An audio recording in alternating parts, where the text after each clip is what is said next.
बिस्मिल्लाहिर्रहमानिर्रहीम। अस्सलाम वालेकुम नादरीन, आप यूट्यूब चैनल देख रहे हैं। मैं इमरान खान हूँ। बहुत खौफनाक वाक़या हुआ है सवात के अंदर और एक बड़ा ज़ोरदार धमाका था। इसकी आवाज़ बहुत दूर तक सुनी गई है। ये कबल थाने में धमाका हुआ है और जो पहली इत्तलात आई उस पर पता चला था कि 8 पुलिस वाले शहीद हो गए। और उसके बाद अब जो इत्तलात आई हैं, जब मैं ये वीडियो रिकॉर्ड कर रहा हूँ, 12 पुलिस वाले शहीद हो गए हमारे भाई, और उनके अलावा कुछ दर्जनों लोग जो हैं वो ज़ख्मी हुए हैं, जिनमें पुलिस वाले भी हैं, जिनमें सिविलियंस भी हैं, और ज़ख्मियों की तादाद 50 से भी ज़्यादा बताई जा रही है। कुछ लोग कह रहे हैं कि 60 के करीब लोग जो हैं वो ज़ख्मी हुए हैं। कुछ ज़ख्मियों की हालत जो है वो ख़तरे में भी है। 8:20 पर ये धमाका हुआ था। ये एक्चुअली जो है वो काउंटर टेररिज्म डिपार्टमेंट, जिसको आप CTD भी कहते हैं, वहाँ पे अटैक हुआ है। और ये वो डिपार्टमेंट है जिसने खैबर पख्तूनख्वा में बहुत काम किया है दहशतगर्दों से निपटने के लिए। खैबर पख्तूनख्वा की पुलिस ने फ्रंट लाइन के ऊपर दहशतगर्दी से मुकाबला किया और बहुत मुश्किल हालात उन्होंने देखे। स्वात ऑपरेशन के बाद भी उन्होंने बहुत मुश्किल हालात देखे। टारगेट किलिंग हो रही थी, वो हालात भी उन्होंने देखे। गुज़िश्ता साल ये रिपोर्ट किया गया कि पहाड़ों पे दहशतगर्द आए हैं, वो हालात भी इन्होंने देखे। और पुलिस ने बड़ा अहम रोल प्ले किया खैबर पख्तूनख्वा में अमन कायम करने में। यानी फ़ौज के ऑपरेशन के बाद पुलिस की ज़िम्मेदारी बहुत बढ़ गई थी। और खैबर पख्तूनख्वा की पुलिस क्योंकि बराह रास्त इस अफरियत से लड़ रही थी, तो उनकी ट्रेनिंग भी बहुत मुख्तलिफ हुई। उन्होंने कुर्बानियाँ भी बहुत ज़बरदस्त तरीके से दी और बड़े बड़े नाम हैं खैबर पख्तूनख्वा की पुलिस के अंदर, ऐसे जवानों के और ऐसे ऑफिसर्स के जिन्होंने शुजाअत की और बहादुरी की मिसालें कायम कर दी हैं। यानी वो पूरा दिन दहशतगर्दों के साथ बहुत थोड़े असले के साथ मैसूर होकर भी लड़ते रहे हैं। और ये वाक़यात अब तारीख़ का हिस्सा हैं। उन्होंने बताया कि वो ना सिर्फ बहादुर हैं, बल्कि उन्होंने ये भी बताया कि वो अपने वतन से मोहब्बत में और अपने वतन की हिफाजत में सरेंडर करने को कभी तरजीह नहीं देते। बड़ा शानदार काम किया हमारे खैबर पख्तूनख्वा की पुलिस ने, और ये एक इंतहाई अफसोसनाक वाक़या हुआ है। वज़ीर आज़म ने पहले तो फौरी तौर पे इसकी मज़म्मत की थी, शहबाज शरीफ साहब ने, लेकिन बाद में पुलिस का एक अलग मौक़िफ़ आया। जो पहला स्टेटमेंट आया था जियो न्यूज़ के ऊपर वो ये था, वज़ीर आज़म ने कबल धमाके की रिपोर्ट तलब कर ली, दहशतगर्दी की लानत को जड़ से उखाड़ फेंकेंगे। वज़ीर आज़म ने शदीद अल्फाज में कबल में CTD थाने में होने वाले धमाके की मज़म्मत की थी और शहबाज शरीफ ने कीमती जानों में होने वाले नुकसान पर अफसोस का इजहार किया था। लेकिन उसके बाद हमने देखा कि जब सोशल मीडिया के ऊपर और मीडिया पे तनकीद शुरू हुई और ये कहा गया कि दहशतगर्दी को क्यों नहीं रोका जा रहा, और लोगों के अंदर बड़ा शदीद रद्द-ए-अमल आया, फ़ौरी तौर पे वहाँ पे एहतजाज की कॉल दी गई। मुराद सईद ने कॉल दी, PTM के लोगों ने कॉल दी, कुछ मकामी तंजीमें, ताजिर हैं, उन्होंने भी कॉल दी और उन्होंने कहा एक बहुत बड़ा एहतजाज हम करेंगे और हम इसके ख़िलाफ़ आवाज़ उठाएंगे कि दहशतगर्दी वापस क्यों आ रही है और इसके पीछे वजूहात क्या है। और वहाँ पे इससे पहले भी पाकिस्तान की इस्टेब्लिशमेंट पे भी लोगों ने उंगलियाँ उठाईं, लोगों ने पाकिस्तान की पॉलिसीज़ पे भी उंगलियाँ उठाईं, और वो ये कहते रहे कि गलत फ़ैसलों की वजह से दहशतगर्दी वापस आ रही है। मुराद सईद ने और कुछ और लोगों ने ख़बरदार किया था कि जब पहाड़ों पे बर्फ़ पिघल जाएगी और रास्ता क्लियर होगा तो दहशतगर्द वापस आ सकते हैं पाकिस्तान में, ये उन्होंने कहा था। और उन्होंने इसके बारे में वीडियोस भी की थी। गुज़िश्ता साल जब लोगों ने कहा कि दहशतगर्दी आ रही है, तो पहले इसको महज एक प्रोपेगेंडा करार दिया गया और फिर कुछ वाक़यात होने के बाद इसको ना सिर्फ तस्लीम किया गया, फिर उसके बाद दहशतगर्दों को कैसे वापस भेजा गया वो पूरी एक अलग कहानी है। वो किसी दिन मुराद सईद का अगर इंटरव्यू किया किसी ने या मैंने, तो उसमें आपके सामने चीज़ें आ जाएंगी। अब मुराद सईद को लगातार धमकाया जा रहा था।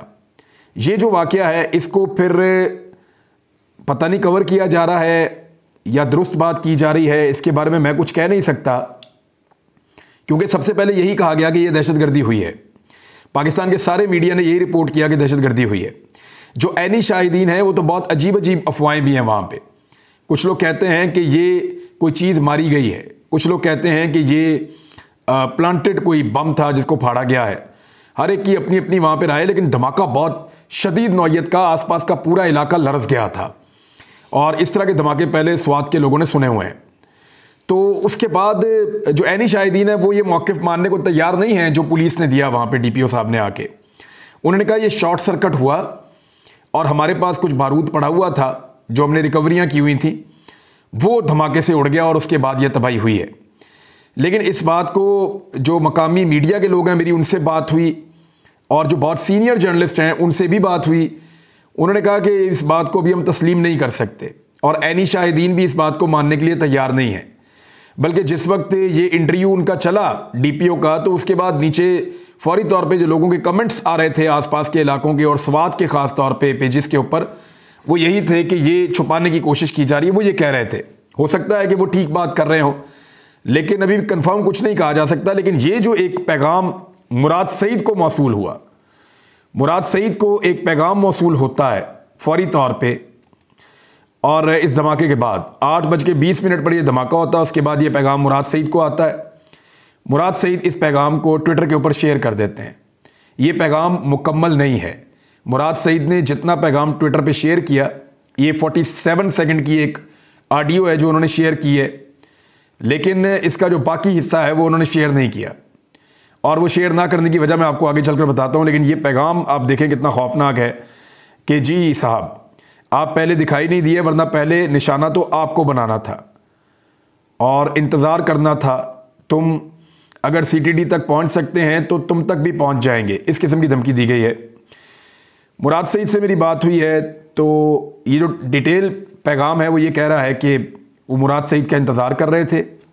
वहाँ स्वात में उनको आइडिया था कि ईद पर मुराद सईद स्वात आएंगे तो उनके ऊपर अटैक किया जाएगा, लेकिन मुराद सईद स्वात नहीं गए और फिर उन्होंने ये सीटीडी पे अटैक किया। ये कोई 100 मीटर के फासले पे है।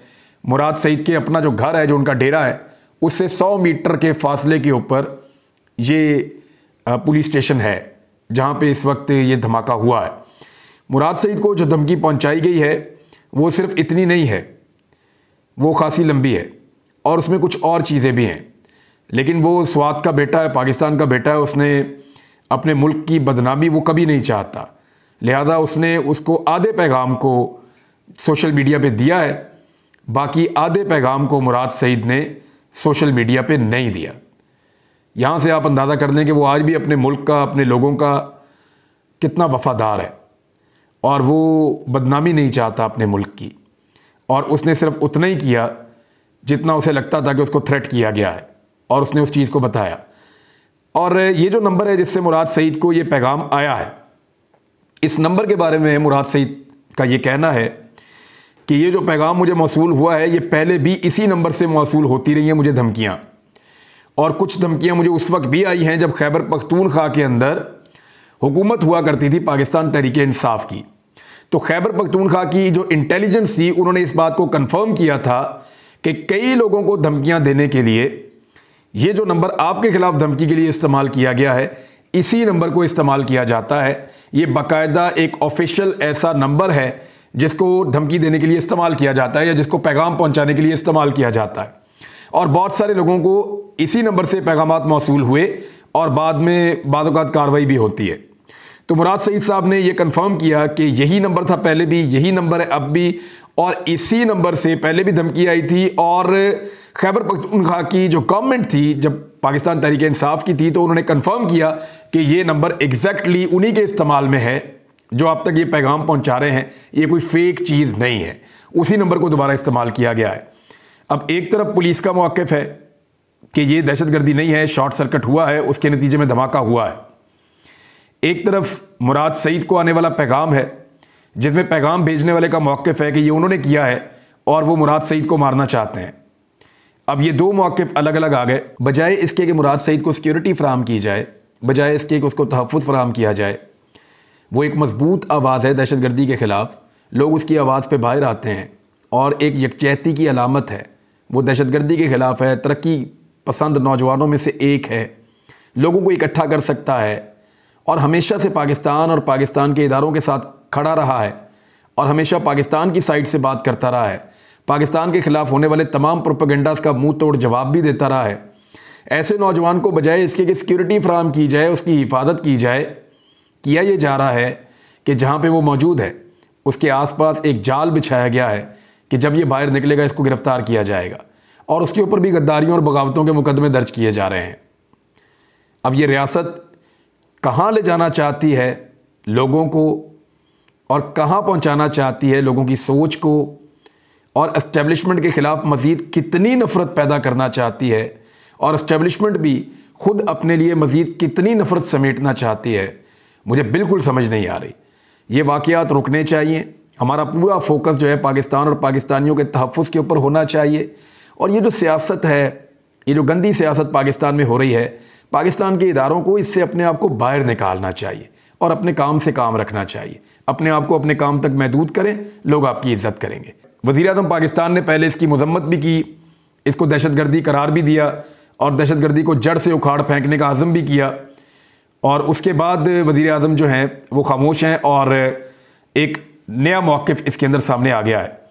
दहशतगर्दी का ये वाक़या जो है, चाहे ये दहशतगर्दी है चाहे ये लापरवाही है, हमारी बहुत कीमती जानें ज़ाया हुई हैं और ये वो पुलिस वाले हैं जो फ्रंट लाइन के ऊपर ऑपरेशंस करते हैं। अल्लाह ताला इनके दर्जात बुलंद करे, जो शहीद हुए हैं उनके लवाहिकीन को सब्र अता फ़रमाए और पाकिस्तान की अल्लाह ताला हिफाजत फ़रमाए और हमें फ़ोकस करने की तौफ़ीक अता फ़रमाए कि हम अपने दुश्मनों से लड़ सकें, उनका मुकाबला कर सकें। बल्कि अभी जो लेटेस्ट मेरे पास इंफॉर्मेशन मौजूद है उसके मुताबिक तो ये है कि 2 ऑफिसर समेत 15 पुलिस वाले जो हैं वो शहीद हो गए हैं। और क्योंकि कुछ लोग जो हैं वो बहुत शदीद ज़ख्मी हैं, अल्लाह ताला उनको सेहत अता फ़रमाए और उनकी मुश्किल को आसान करे। ये बड़ा तकलीफ़ दे टाइम है पुलिस के लिए। इससे पहले पेशावर में एक बड़ा खौफनाक वाक़या हुआ था, अभी तक उस बारे में भी तहकीकात चल रही हैं। वो मामला कहाँ तक पहुँचा, तफसीलात आएंगी तो आपके साथ शेयर करेंगे। लकी मरवत में ऑपरेशन के दौरान 2 बम्बारों ने ख़ुद को धमाके से उड़ा लिया है, वहाँ पे भी ऑपरेशन हुआ है और एक दहशतगर्द फायरिंग के अंदर मारा गया है। और ये नवाही गांव पहाड़ खेल है लकी मरवत का, जहाँ पे ये ऑपरेशन किया गया है और CTD और मकामी पुलिस एहलकारों ने ये ऑपरेशन किया। मैं आपको पहले बता रहा था कि पुलिस ने बड़ा शानदार काम किया खैबर पख्तूनख्वा में। और ये CTD पुलिस है जो लड़ाई कर रही थी, उसमें 2 खुदकुश बम्बार ऐसे नरगे में आए कि उन्होंने ख़ुद को धमाके से उड़ा लिया और फायरिंग के तबादले में एक दहशतगर्द जो है वो मारा भी गया। जबकि फायरिंग के तबादले में 2 CTD एहलकार ज़ख्मी और इंस्पेक्टर जावेद और ASI इरफान ये ज़ख्मी हुए हैं और इन्हें गवर्नमेंट सिटी अस्पताल में मुंतकिल कर दिया गया है। अब कुछ पॉलिटिकल न्यूज़ है वो भी मैं आपके साथ शेयर कर देता हूँ। इमरान खान साहब ने एक स्टेटमेंट दिया है और एक दफ़ा फिर उन्होंने वार्न किया है। उन्होंने कहा कि शिकस्त के खौफ से आइन से इन्हराफ के नताइज तबाहकुन होंगे। इमरान खान साहब ने कहा है कि हुकूमत की जानिब से इंतखाबात के इनेकाद से इनकार दस्तूर पर नंगे हमले के मुतरादिफ है। महज शिकस्त के खौफ से अपने मफादात के लिए आइन से इन्हराफ, इसके नताइज तबाहकुन होंगे। सीनियर सहाफ़ियों और एंकर पर्सन के साथ मुलाकात में इमरान खान साहब बातचीत कर रहे थे और उन्होंने कहा कि इस वक्त जो मुल्क में बहरान जारी है उसका वाहिद हल साफ़ और शफाफ इंतखाबात हैं। जमहूर से आप जाकर रुजू करें ताकि जमहूरियत आए इस मुल्क के अंदर। अवाम अपने इख्तियार को साफ़ शफाफ तरीके से मुंतखब नुमाइंदों के ज़रिए बरूए कार लाते हैं। उन्होंने कहा हुकूमत की जानिब से इंतखाबात के इनेकाद से इनकार दस्तूर पर नंगे हमले के मुतरादिफ है।